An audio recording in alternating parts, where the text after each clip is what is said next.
तिमीले दुःख त नगरेको होइन, तिम्रो जस्तो पीर मेरो पनि छ। मैले पनि दुःख त नपाएको होइन, मेरो जस्तो पीर कति हो कति।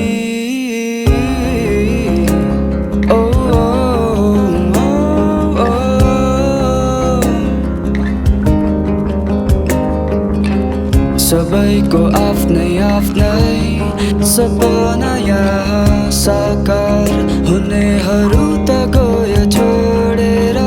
तिम्रो र मेरो आज केही छैन, तर यो समयमा